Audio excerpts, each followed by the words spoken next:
ಹೊಳೆನರಸೀಪುರ ಪಟ್ಟಣದ ತಾಲೂಕು ಕಚೇರಿಯಲ್ಲಿ ವಿವಿಧ ಇಲಾಖೆಗಳ ಅಧಿಕಾರಿಗಳು ಹಾಗೂ ಕಂದಾಯ ಇಲಾಖೆಯ ಗ್ರಾಮ ಲೆಕ್ಕಾಧಿಕಾರಿಗಳ ಉಪಸ್ಥಿತಿಯಲ್ಲಿ ಸಂಸದ ಶ್ರೇಯಸ್ ಎಂ ಪಟೇಲ್ ಅವರು ಸಭೆಯನ್ನು ನಡೆಸಿದರು.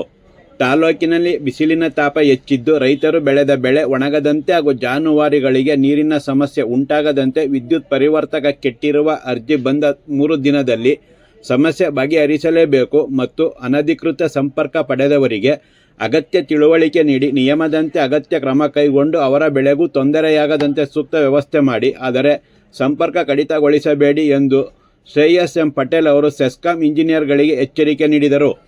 ರಾಜ್ಯದಲ್ಲಿ ಅರಣ್ಯ ಇಲಾಖೆ ಹಾಗೂ ರೈತರ ನಡುವಿನ ಸಂಘರ್ಷ ನಡೆಯುತ್ತಲೇ ಇದೆ. ಆದ್ದರಿಂದ ರೈತರ ಜೊತೆಗೆ ಸೌಜನ್ಯದಿಂದ ವರ್ತಿಸುವ ಜೊತೆಗೆ ಅವರಿಗೆ ತೊಂದರೆಯಾಗದಂತೆ ಜಾಗ್ರತೆ ವಹಿಸಿ ಎಂದು ವಲಯ ಅರಣ್ಯಾಧಿಕಾರಿಗೆ ಸಲಹೆ ನೀಡಿದರು. ಸಾರ್ವಜನಿಕ ಆಸ್ಪತ್ರೆ ಆಡಳಿತ ವೈದ್ಯಾಧಿಕಾರಿಯನ್ನು ಉದ್ದೇಶಿಸಿ ಕೆಲವು ದಿನಗಳ ಹಿಂದೆ ಆಸ್ಪತ್ರೆಯಲ್ಲಿ ವಿದ್ಯುತ್ ಕಡಿತಗೊಂಡು ರೋಗಿಗಳಿಗೆ ಉಂಟಾದ ಸಮಸ್ಯೆ ಕುರಿತು ವಿಡಿಯೋ ವೈರಲ್ ಆಗಿತ್ತು ಮತ್ತು ಈ ರೀತಿಯ ವಿಡಿಯೋಗಳು ಆಡಳಿತ ನಡೆಸುವ ನಮ್ಮ ಘನತೆಗೆ ಕುಂದು ತರುತ್ತದೆ. ಆದ್ದರಿಂದ ಜಾಗ್ರತೆ ವಹಿಸಿ ಎಂದು ಸಲಹೆ ನೀಡಿ, ಆಸ್ಪತ್ರೆಯಲ್ಲಿ ಔಷಧಿಯನ್ನು ಖಾಸಗಿ ಅಂಗಡಿಗಳಿಗೆ ಏಕೆ ಬರೆದು ಕೊಡುತ್ತೀರಿ ಎಂದು ಪ್ರಶ್ನಿಸಿದಾಗ, ರೋಗಿಗಳ ಸಂಬಂಧಿಕರೇ ಬರೆದು ಕೊಡಿ ಎಂದು ಕೇಳುತ್ತಾರೆ ಎಂದರು. ಕೇಳಿದವರಿಗೆ ಬರೆದು ಕೊಡಿ, ಎಲ್ಲರಿಗೂ ಏಕೆ ಬರೆದು ಕೊಡುತ್ತೀರಿ ಎಂದರು.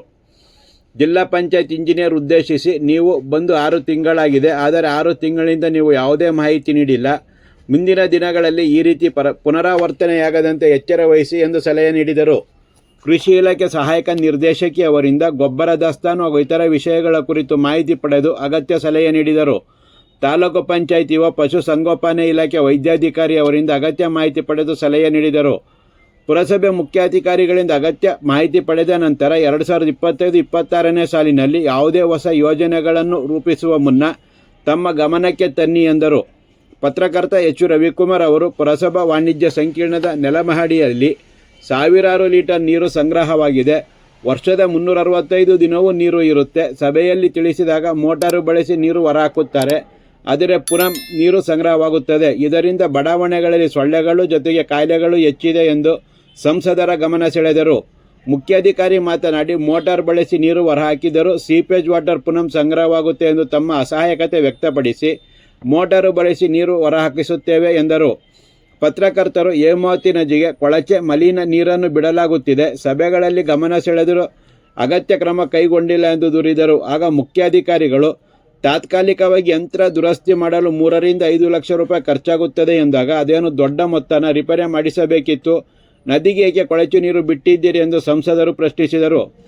ರೈತರಿಂದ ಸುಂಕ ವಸೂಲಿ ಮಾಡದಂತೆ ಪುರಸಭಾ ಸದಸ್ಯರು ಒಮ್ಮತದಿಂದ ನಿರ್ಣಯ ಕೈಗೊಂಡು ಅನುಮೋದಿಸಿದ್ದಾರೆ, ಆದರೆ ಟೆಂಡರ್ ಪ್ರಕ್ರಿಯೆ ಪ್ರಾರಂಭಿಸಲಾಗಿದೆ ಎಂದು ತಿಳಿಸಿದರು. ಹೊಟ್ಟೆಪಾಡಿಗೆ 2 ಪರಂಗಿ ಹಣ್ಣು ತರುವ ರೈತರಿಂದಲೂ 20 ರೂಪಾಯಿ ಸುಂಕ ಪಡೆಯುತ್ತಾರೆ. ರೈತರಿಂದ ತೊಂದರೆ ನೀಡುವ ಸುಂಕ ವಸೂಲಿ ಮಾಡದಂತೆ ನಿರ್ದೇಶನ ನೀಡಿ ಎಂದು ಪತ್ರಕರ್ತರು ಕೋರಿದರು. ತಕ್ಷಣ ಮುಖ್ಯಾಧಿಕಾರಿಯನ್ನು ಸಂಪರ್ಕಿಸಿದ ಸಂಸದರು, ಜಿಲ್ಲಾಧಿಕಾರಿಗಳ ಹತ್ತಿರ ಮಾತನಾಡುತ್ತೇನೆ, ಸುಂಕದ ಟೆಂಡರ್ ಪ್ರಕ್ರಿಯೆ ನಡೆಸದಂತೆ ಸಲಹೆ ನೀಡಿದರು.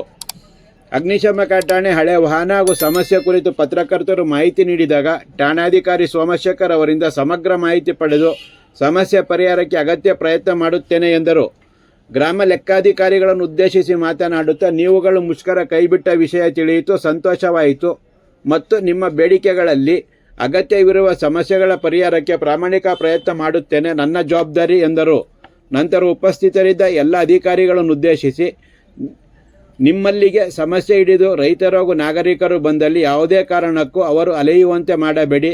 ಅವರುಗಳ ಸಮಸ್ಯೆಗೆ ಸೂಕ್ತ ಪರಿಹಾರ ನೀಡಿ ಅಥವಾ ಅಗತ್ಯ ಸಲಹೆ ನೀಡಿ. ಮುಖ್ಯವಾಗಿ ಎಲ್ಲರ ಜೊತೆಗೆ ಸೌಜನ್ಯದಿಂದ ವರ್ತಿಸಿ ಎಂದು ಸಲಹೆ ನೀಡಿದರು. ಭೇಟಿ ಕೊಟ್ಟಿದ್ದೆ. 3 ತಿಂಗಳಿಗೆ ಸಾಮಾನ್ಯ ಒಂದು ಬಾರಿ ತಾಲೂಕು ಕಚೇರಿಗಳಿಗೆ ಎಲ್ಲ ಸಮಸ್ಯೆಯ ಲೋಕಸಭಾ ವ್ಯಾಪ್ತಿಯಲ್ಲಿ ಏನೇನು ತಾಲೂಕು ಕಚೇರಿಗಳು ಭೇಟಿ ಕೊಡುವಂಥ ಕೆಲಸವನ್ನ ಮಾಡ್ತಿದೆ.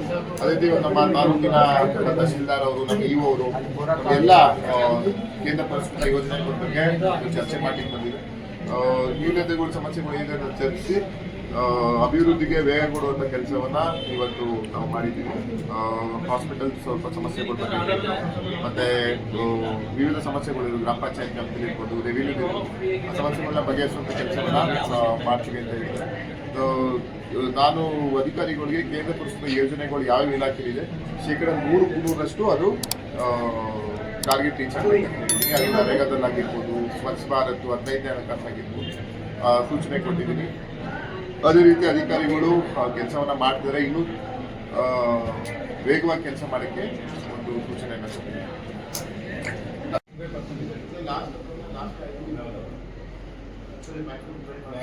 ನಾವೆಲ್ಲ ಡಿಜಿಟಲ್ ಮಾತಾಡ್ಬೋದಾ? ಅದೆಲ್ಲ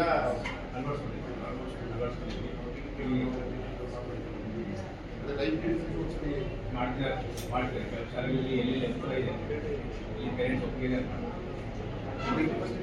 ಹಾಂ 20 ಎಲ್ಲ ಕಡೆ 9 ಸೆಂಟ್ರಲ್ ಆಗಿದೆ.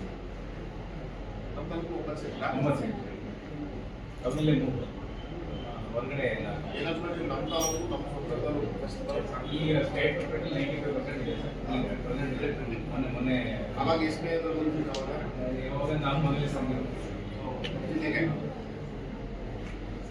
ಈಗ ಅದು ಇಂಪ್ಲಿಮೆಂಟ್ ಓದಿದ್ದು ಮಾಡೋದು ಹೌದು ಮತ್ತೆ ಇನ್ನೊಂದು ಗೊತ್ತಿಲ್ಲ ಇಲ್ಲ ಸರ್. ಇನ್ನ ಎಲ್ಲ ಪ್ರಾಕ್ಟೀಸ್ ಸರ್. ಇನ್ನೊಂದು ವಾರ ಇದೆ. ಮನೆಗೆ ಕಳಿಸಿದ್ರು ಇಲ್ಲ ಕಳಿಸಿಲ್ಲ ಸರ್. ಮನೆ ಕಳ್ಸಲ್ಲ.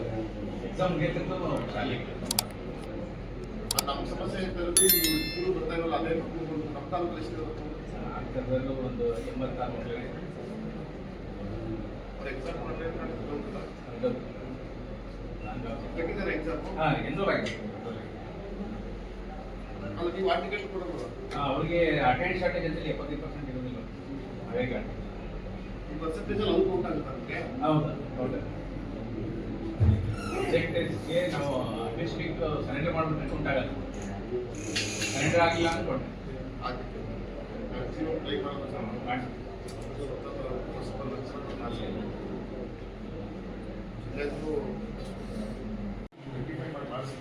ಅಲ್ಲ ಸರ್, ಅದು ಬಂದಕ್ಷಣ ಅದನ್ನು ನೋಡಿ ಸರ್. ಜಾಯಿಂಟ್ ಇನ್ಸ್ಪೆಕ್ಷನ್ ಮಾಡಲಿಕ್ಕೆ ಇಲ್ಲ. ನನಗೆ ಇಲ್ಲ ಕೇಳಿದೆ ಸರ್. ಸೀವೇಜ್ ವಾಟ್ರು ಬರ್ತಾನೆ ಇದೆ ಸರ್. ಮೋಟ್ರನ್ನ ಸದ್ಯಕ್ಕೆ ಸರ್ ಅವರೆಲ್ಲ ನೋಡಿ ನಮಗೆ ಸರ್ ಮಾಡಿ ಸರ್. ಬಟ್ ಅದಕ್ಕೆ ಪರ್ಮನೆಂಟಾಗಿ ಅದೊಂದು ಬರುತ್ತೆ ಸರ್. ಕೊಟ್ಟೆ ಅದಕ್ಕೆ ಪರ್ಮನೆಂಟ್ ಯೂಸ್ ಮಾಡಿ ಆಟೋಮೆಟಿಕಾಗಿ ಏನು ಸಿಗ್ತಾರೆ ಆಟೋಮೆಟಿಕಾಗಿ ಲಿಫ್ಟ್ ಹಾಕಂಗೆ ಥರ ಅದನ್ನು ಆಗ್ಲದು ನಿಲ್ಲಿಲ್ಲ ಅಂದರೆ ನಾವು ಸರ್ಕಾರದಿಂದ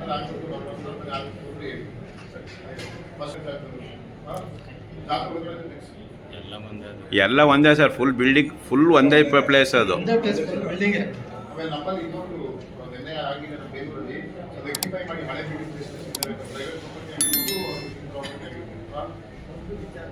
ಆಲ್ಮೋಸ್ಟ್ ಪಿ ಡಿ ಡೈರೆಕ್ಷನ್ಸ್ ಕೊಡ್ತಾರೆ ಎಲ್ಲ. ಈಗ ಒಂದು ಇನ್ಫಾರ್ಮೇಷನ್ಸ್ಗೂ ಕೊಡಿ ಅಂತ ಹೇಳಿದ್ದೀನಿ. ಹಳೆ ಬಿಲ್ಡಿಂಗ್ ಈಗ 80-90 ಇಯರ್ಸ್ ಆಗಿರೋ ಮನುಷ್ಯ ನಾವು ವ್ಯಾಪ್ತಿ ಎಷ್ಟಿದ್ದಾವೆ ರೆಕ್ಟಿಫೈ ಮಾಡಿಸೋಣ. ಏನಾದ್ರೆ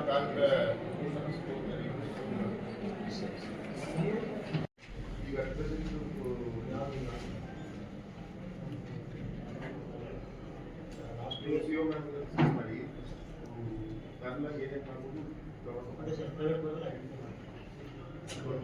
ಯಾವುದೋ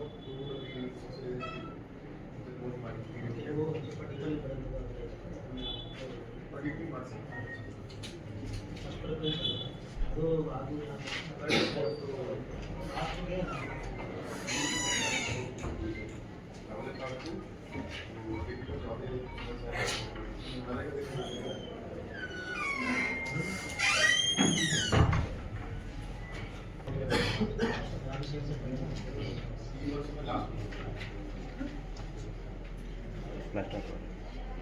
ಅಂದರೆ ಇದೆಲ್ಲ ಸಿಮೆಂಟ್ ಅಲ್ಲ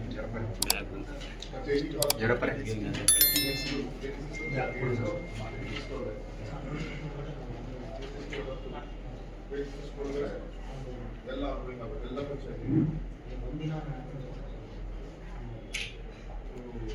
ಆಗಲೂ ವಿಡಿಯೋ ಕರ್ಟಿ ಮಾಡ್ತೀವಿ. ಕಮಿಟಿ ಹೊತ್ತು ಕೆಲಸಗಳು ನಾಳೆ ಮಾಡ್ತೀವಿ. ಯಾವುದೇ ಮತ್ತೆ ಕಾಲ್ ಮಾಡ್ತೀವಿ. ರೆಕಾರ್ಡ್ ಆಗ್ತದೆ. ಇವತ್ತು ಸ್ವಲ್ಪ ಚಟುವಟಿಕೆ ಕೆಲಸ ಮಾಡ್ತೀವಿ.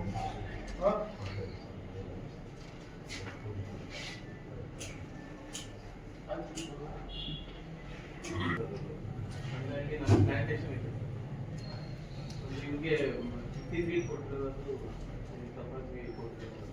ಅದೇ ಮಾಡ್ತೀವಿ, ಅವ್ರು ಕರ್ದಿ ಕೂರಿಸಿ ನೀವೆಲ್ಲ ಹೇಳಿ ಏನಾಗುತ್ತೆ ಏನು ಹೋಗುತ್ತೆ ಅಂದ್ರೆ ಅವ್ರು position ಅಲ್ಲಿ ಇರ್ಬೇಕು. ಅವ್ರು ನಮ್ಮ ತಹಸೀಲ್ದಾರ್ ಸಹ ಬಂದಿರಲ್ಲ, ಹಾಂ. ಅವ್ರು ಮರಿಂಗ್ ರ್ಯಾಂಕ್ ಮಾಡೋದಲ್ಲ 50 2007 ಅಲ್ಲಿ ಆ ಟೈಮಲ್ಲಿ ಇದಾಗಿದೆ. ಅಂದ್ರೆ ನಮ್ದು ಪ್ಲಾಂಟೇಶನ್ ಮುಂಚೆಯಿಂದಲೂ ಇದೆ ಸರ್ ಅಲ್ಲಿ. ಅಲ್ಲ ಅವರು ಪ್ಲಾಂಟೇಶನ್ ಅಂದ್ರೆ ಅವರು ಪೊಸಿಷನ್ ಅಲ್ಲಿ ಇರ್ಬೇಕಾಗಿತ್ತು. ಅವರು ಬೇರೆ ಜಾಗದಲ್ಲಿ ಇದ್ರು ಸರ್. ಅವರು ಸರ್ವೆ ಮಾಡಿದಾಗ ಇನ್ನೊಂದು ಜಾಗ ಅಲ್ಲಿ ಶಿಫ್ಟ್ ಆಗಿ ಪ್ಲಾಂಟೇಶನ್ ಒಳಗಡೆ ತೋರಿಸ್ತಿದ್ರು. ನಮ್ದು ಪ್ಲಾಂಟೇಶನ್ ಅವರು ತೋರಿಸೋದಕ್ಕಿಂತ ಮುಂಚೆ ಹಾಗೆ ಅದೇ ಬಗ್ಗೆ ಇರೋದು ದಯವಿಟ್ಟು ರೈತರಿಂದ ಕಾವಗಾರ ಮಾಡಿ ಡಿಪಾರ್ಟ್ಮೆಂಟ್ ಅವರು ಅಲ್ಲಿ ಸಮಸ್ಯೆ ಇರ್ತಲ್ಲ, ಇಡೀ ಡಿಸ್ಟ್ರಿಕ್ಟಲ್ಲಿ ಸ್ಟೇಟಲ್ಲಿ ಸಮಸ್ಯೆ ರೈತರಿಗೂ ನಿಮ್ಗೆ ಏನಾದರೂ ಕ್ಲಾರಿಫಿಕೇಶನ್ ಇರ್ತದೆ ನಮ್ಮ ಆರ್ ಐ ಅವರು ಇರ್ತಾರೆ, ಡಿ ಇರ್ತಾರೆ, ತಹಸೀಲ್ದಾರ್ ದಯವಿಟ್ಟು ರೈತ ಪಾಲಿಸ್ತಾರೆ ಈ ವಿಷಯದಲ್ಲಿ, ಈ ಡಿಪಾರ್ಟ್ಮೆಂಟ್ ವಿಷಯದಲ್ಲಿ. ಸೋಷಿಯಲ್ ಅದೇ ಅದೆಲ್ಲ ಸ್ವಲ್ಪ ನೋಡಿ ಮೇಡಮ್. ನಾವು ಕಾರ್ಪಸ್ ಎಲ್ಲ ಎಷ್ಟು ಬಂದಿದೆ ಮೇಡಮ್ ಈ ಸಲ? ಕಾರ್ಪಸ್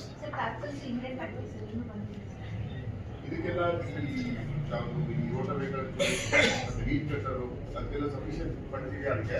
ಸರ್ ಅದು ಈ ಸಲ ರಿಕ್ವೆಸ್ಟ್ ಮಾಡಿದ್ರಾ? ಅಡಿಷನಲ್ ರಿಕ್ವೆಸ್ಟ್ ಮಾಡಿದ್ರಾ? ಸರ್ ರಿಕ್ವೆಸ್ಟ್ ಮಾಡಿದ್ವಿ ಸರ್, ಬಟ್ ಈ ಫಿನಾನ್ಷಿಯಲ್ ಇಯರ್ಗೆ ಅಷ್ಟಾಗಿ ಬಂದಿಲ್ಲ ಸರ್. ಮತ್ತೆ ಅಪ್ರೂವ್ ಮಾಡಿಕೊಟ್ಟಿಲ್ಲ?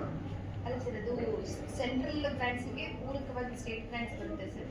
ಸ್ಟೇಟ್ದು ಸ್ವಲ್ಪ ಕಡಿಮೆ ಇರೋದ್ರಿಂದ ಈ ಸಲ ಆಕ್ಷನ್ ಪ್ಲಾನ್ 25 lakhs ಅಷ್ಟೇ ಸರ್ ಈಗ ಆಸ್ ಆಫ್ ನೌ ಇದೆ ಸರ್. ಈ central sir central 25 lakhs sir, ಅದಕ್ಕೆ ಸ್ಟೇಟ್ ಇನ್ನೂ ಮ್ಯಾಚ್ ಮಾಡಿಲ್ಲ. ನೆಕ್ಸ್ಟ್ ಇಯರ್ ಕ್ಯಾರಿ ಈಗ ಫೈನಾನ್ಷಿಯಲ್ ಇಯರ್ ಟಾರ್ಗೆಟ್ ಕೊಟ್ಟಿದ್ದಾರೆ ಸರ್. ನೆಕ್ಸ್ಟ್ ಇಯರ್ಗೆ ನಮಗೆ ಜೂನ್ ಕಂಪ್ಲೀಟ್